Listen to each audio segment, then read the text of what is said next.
Welcome back, Year 5.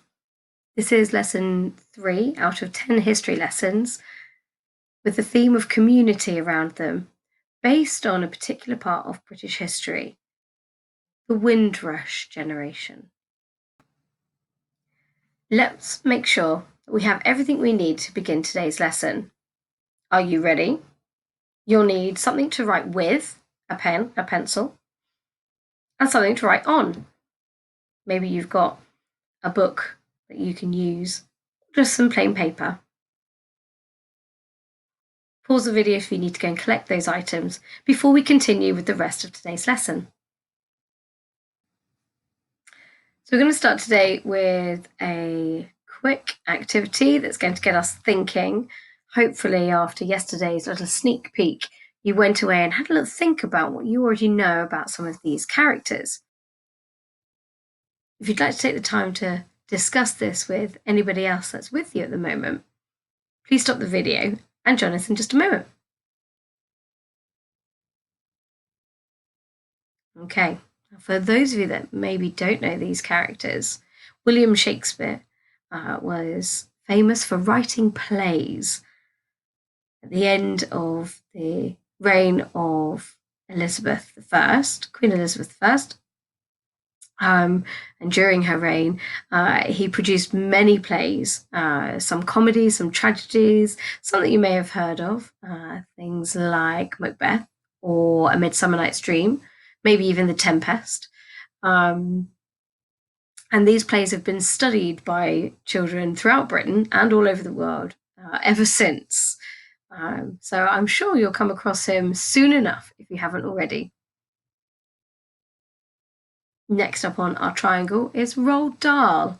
Now here's somebody who I know gets shared in schools across the country, if not across the world. His stories that he's written for children have been hugely successful.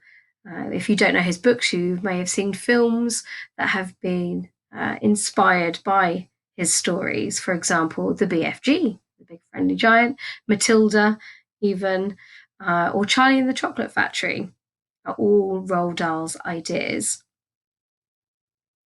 And last but not least, on our triangle is the King Henry VIII, who ruled England in the 1500s. Need to get my dates right. What is it that links them together? Oh, which one is the odd one out? Could it be King Henry VIII, simply because he's the king and the others aren't?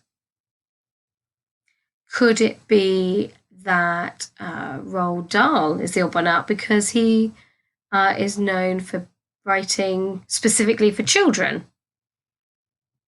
Could it be William Shakespeare because he is most known for writing plays?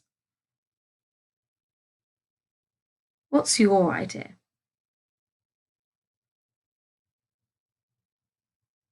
Now, I can tell you the one thing that links all of these three together is actually poetry.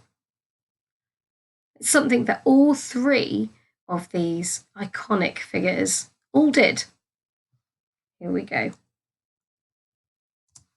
On with today's lesson. Now, before we get started, I'd like to share with you some new vocabulary. These might be words that you've come across before, maybe you've even heard them, but you might not know exactly what they mean. But they're going to be important in helping us to understand some of the people and some of the situations that we'll be confronted with when we build our understanding about the Windrush generation and the Empire Windrush ship itself. So here are our new words. We have this word migrant. It describes a person who moves from one place to another, especially in order to find work or better living conditions. If you think back to our previous lesson, that's definitely something that we started to notice as we watched and looked at that map that showed the Windrush going through some of those Caribbean countries and coming across the ocean to the UK. We mentioned this word empire. Not only was it part of the name of the ship, the Empire Windrush, but also as a state of British affairs. Okay, and an empire is a group of states or countries that have been ruled by one monarch or country. So, for example, the British Empire was obviously ruled by the King or the Queen of England and the UK. But there were other countries and other states around the world that were also being ruled by the same king or queen at that time. We can see on the two maps that we have at the bottom of the screen here that show the British Empire at two different points in our history. So back in the 1920s, you can see on this world map here that we've got like a stretch of red countries and states across the globe, from Canada over here right the way down to Australia, down in the bottom of the map.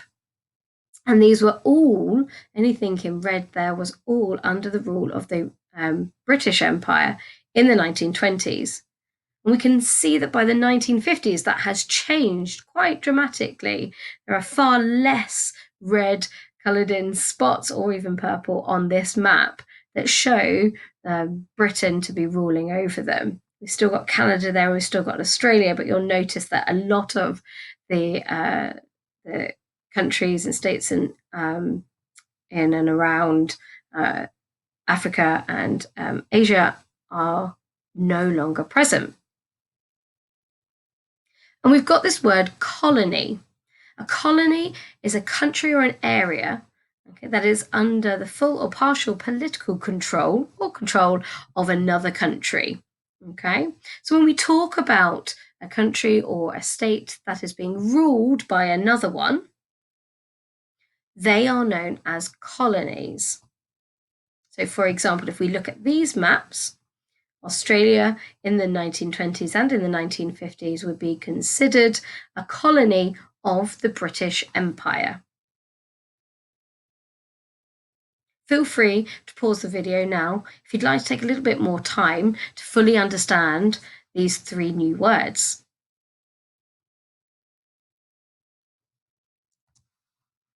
Okay, with those under our belt, I'm going to introduce you to a book. It's The Story of the Windrush, okay, which is written by K.N. Chimbiri, and it tells the story of some individuals and their journey on the Windrush. As we go through the next series of lessons, I'll be dipping in and out of this book, okay, sharing different sections with you. So if you ever get the opportunity to read the whole book for yourself, please do. Let's see who we meet first. This is a man called Sam.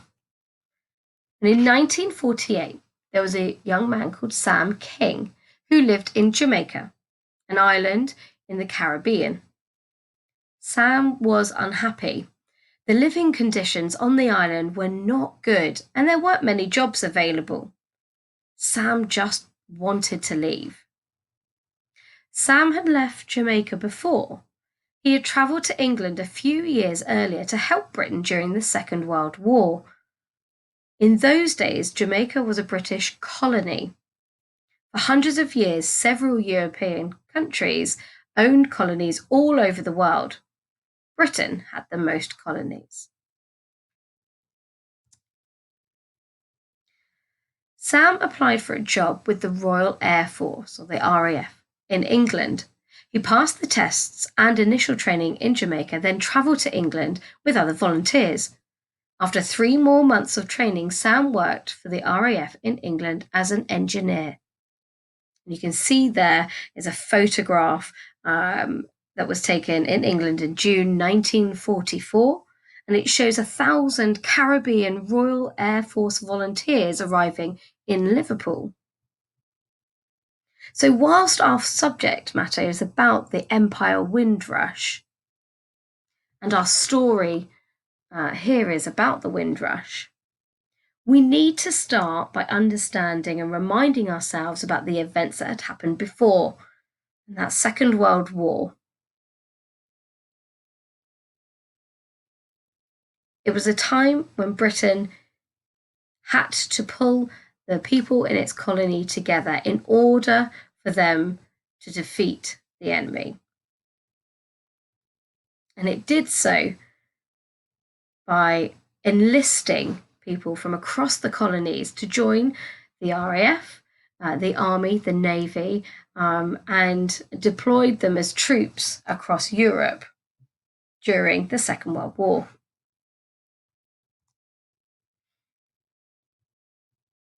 This is something that I think is always interesting to be reminded of, because sometimes when we look back at British history, we only see it from one real perspective, and that is those of the British people themselves. But the colonies of the British Empire were also affected as well. And whilst the fighting may not have been going on in their country or around it, they were still very much a part of it. This poster here shows how the colonies came together in order to fight for Britain. Now, I wanted to share with you a video, but technology has defeated me in being able to share that with you properly. But what I've done for you is I've taken some screenshots from the video, and if you're able to go onto YouTube and search for West Indies Calling 1944, and you'll be able to watch the video there. But I'll briefly explain what it shares with us. Before you do watch it, I would say that it's worth watching with an adult nearby so that you can have some conversations with them and be reminded that the way that we talk about people from different parts of the world and from different ethnicities has drastically changed from 1944 to the way that we speak about and we describe each other now. So just err on the side of caution and be ready to have those mature conversations with the adults in your family about what is acceptable now in the way that we address people and we describe people, as opposed to how it may have been in 1944. But putting that aside, I really feel like this video is a real celebration of what the colonies gave to Britain in support. We have a host who then kind of talks us through how people from the West Indies had come over to Britain during the Second World War and learned various new trades in order to support the factories, in order to be able to provide ammunition and armaments for our country, but also in getting industries ready for rebuilding Britain after the war, and indeed rebuilding industries in their own countries. It also goes on to show the different military forces that had people from the West Indies as a part of their construction and what we learned from them as well. They had many other skills that we needed in order to learn quite quickly in order to succeed. And their contributions to their nursing profession. And whilst the National Health Service wasn't up and running at this point, we still had hospitals, we still had doctors and nurses, and people that needed help. And what I love most about this video is that it highlights both men and women across all of these sectors and the important roles that they played. And it finishes one of the sections with this lovely sentiment. And I've written it as a quote on the screen for you here, where the narrator for the video says, but it's when we meet in a canteen or on a job then, for the first time, we try to understand each other and real friendships begin. Now we get to the end of the Second World War in 1945.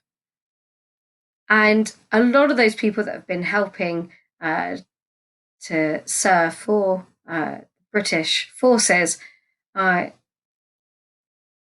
have a choice. Some of them stay in Britain, but many of them go back home to their home countries, which is understandable. But we have a Britain that has been absolutely devastated by the last few years. Here's some images from the south coast of Britain. We've got Southampton and Portsmouth featuring in some of these photographs here. And you can see what the bombing had done, and that actually our daily lives had been turned upside down. Transportation across Britain needed repairing, as many train lines had been damaged. We had rationing of food still, and many claimed that actually rationing of food, because there wasn't enough of it, and having to share it out as fairly as they possibly could amongst the community, was worse after the war than it was during the war. And of course, we have approximately 460,000 people who lost their lives in World War II. And I say people because obviously men and women were both involved in the war efforts. So help is required. And where better to look than to our colonies? And we needed them for all sorts of jobs. We needed a range of skills, a range of expertise, because there was so much of Britain that needed to be reconstructed again. And here are just some of the adverts and posters that were around at the time, asking just for just that. You can see here this conductor here is saying that you'd like this job because it's worthwhile and is able to produce various benefits along with it. As you can see, a free uniform, holidays with pay, higher rates for Sunday work, and good canteens. Canteen, where to get our breakfast, lunch, and dinners if necessary, and certain free travel facilities. So there's a lot of benefits as well that were added on to not only getting a job, but also extra perks as well. And here is the opportunity that was posted in the newspapers as well. Passenger opportunity to the United Kingdom.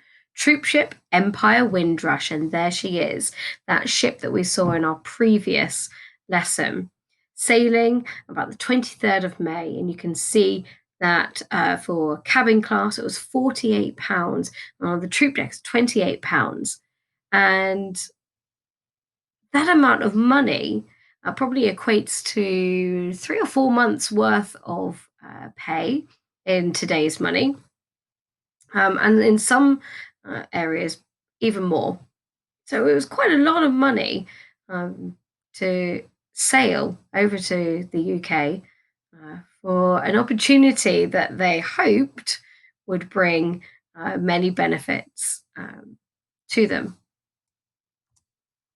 But it takes quite a bit to encourage people over to leave their homes and the countries that they know and love and come back to Britain to help once again.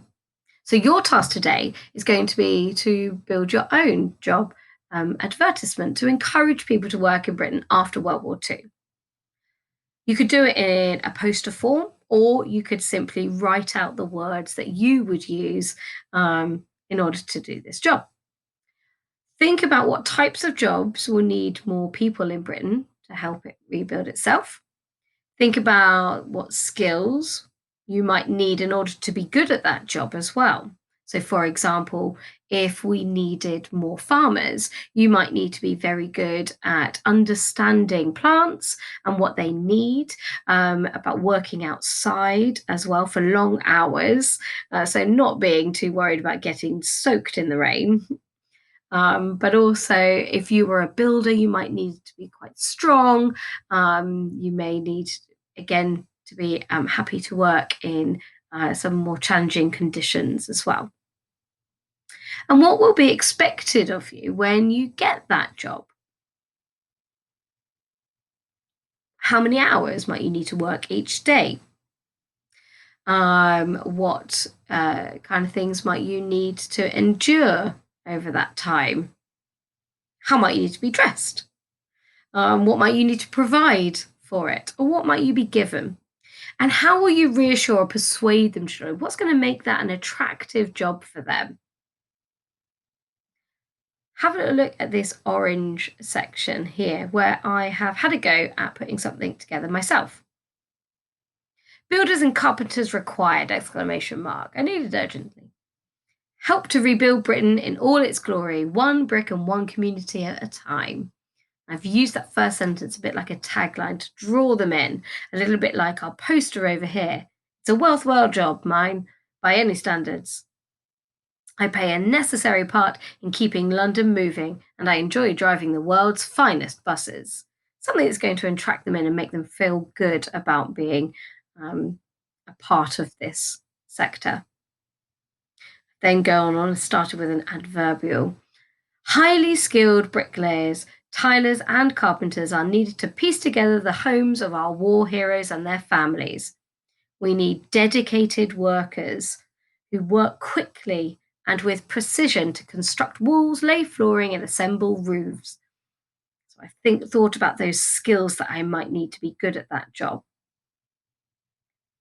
You'll work long hours in all weather conditions. There I am explaining what will be expected of them.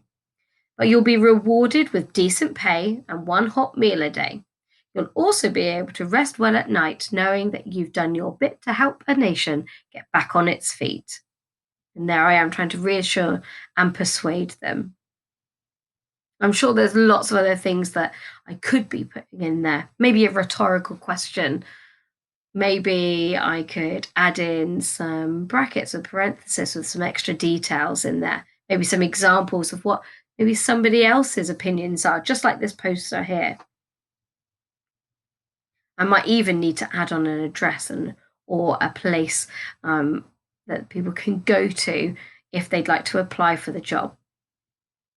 I'm going to hand it over to you. You can write it as a poster, as I said before, or as a paragraph. Your choice. Stop the video at any point to keep this up on the screen and use as a prompt whilst you're writing.